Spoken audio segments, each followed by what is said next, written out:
చేయడానికి కూడా ఆ అవగాహన లేక సరైన సమయానికి నిర్ణయాలు తీసుకోక ఇబ్బందులు పడ్డాం. ఈనాటి కూటమి ప్రభుత్వం రాష్ట్రంలో వచ్చిన తర్వాత ఈ సంవత్సరం 10 నెలల కాలం మనం అందరం ఆలోచించాలి. ఒక పక్క సంక్షేమం, ఒక పక్క అభివృద్ధికి స్వీకారం చుడుతూ ఏదైతే గత ప్రభుత్వం ఇస్తున్న పెన్షన్ పెంచి అందజేస్తున్న పెన్షన్ పథకం కావచ్చు, మన మహిళలకి దీపం 2 ద్వారా ఉచిత గ్యాస్ పథకం కావచ్చు, లేకపోతే మన మహిళలకి ఉచిత బస్ సౌకర్యం కల్పిస్తున్న విధానం ఇవాళ కావచ్చు, స్త్రీ శక్తి పథకం కావచ్చు,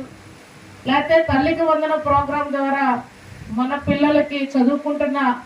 ఆడబిడ్డ మగబిడ్డకి 15,000 రూపాయలు తల్లి అకౌంట్కి వేస్తున్న తల్లికి వందన ప్రోగ్రాం కావచ్చు, మన రైతాంగానికి అన్నదాత సుఖీభావ ద్వారా సంవత్సరానికి 20,000 రూపాయలు ప్రధానమంత్రి గారి అదే రాష్ట్ర ప్రభుత్వం వారు అందజేస్తున్న అన్నదాత సుఖీభావం పథకం కావచ్చు, మరి అదేవిధంగా మెగా డిఎస్సి ద్వారా 16,800 ప్రభుత్వ ఉపాధ్యాయ ఉద్యోగ కల్పన విధానం కావచ్చు, లేకపోతే 6,800 మంది యువతకి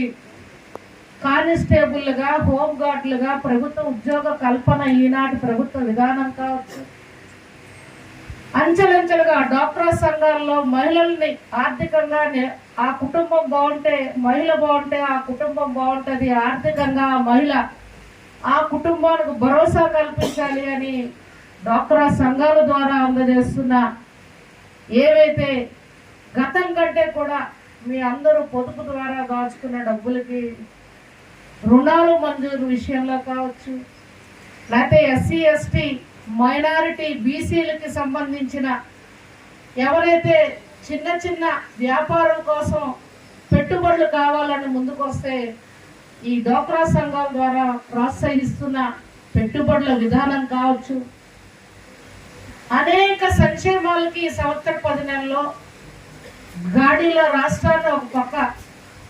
నడిపిస్తూ ప్రభుత్వ అధికారులకి 1వ తారీఖుకే జీతాలు వేస్తూ మన సంక్షేమాలన్నీ కూడా ముందుకు నడిపిస్తూ ఇవాళ 25 సంవత్సరాలు గత పాలకుల నిర్లక్ష్యం వల్ల వెనక్కి వెళ్ళిపోతున్న ఈ రాష్ట్రాన్ని మళ్ళా గాడిలో పెట్టి పరిపాలన అందజేస్తూ ఇవాళ మళ్ళా ఏదైతే గతం మనం 200 యూనిట్ కరెంట్ ఇస్తున్న ఆనాటి విధానానికి కేంద్ర ప్రభుత్వం మన ప్రధానమంత్రి గారి సహకారంతో ఈ సోలార్ అనేది ఉచిత కరెంటు విద్యుత్కి జోడించి మరి ఎస్సీ ఎస్టీ లొకాలిటీలో ఉన్న చిన్న కుటుంబాలకి అందజేస్తే ఆర్థికంగా వాళ్ళకి ఒక భరోసా కల్పించిన వాళ్ళు అవుతామని గత సంవత్సరం 24వ సంవత్సరంలోనే మరి 2వ నెలలో ఆనాటి ప్రధానమంత్రి వర్యులు ప్రారంభోత్సవం చేసి భారతదేశం అంతా ఈ సోలార్ సిస్టమ్కి ప్రజలు అవేర్నెస్ అనేది మనలో రావాలి, ఆర్థికంగా కుటుంబాలకు భరోసా కల్పించాలని సుమారు ఈ సిస్టమ్కి సంబంధించి 75,021 కోట్ల రూపాయలు ఇవాళ రాయితీ ద్వారా ఇవాళ ఈ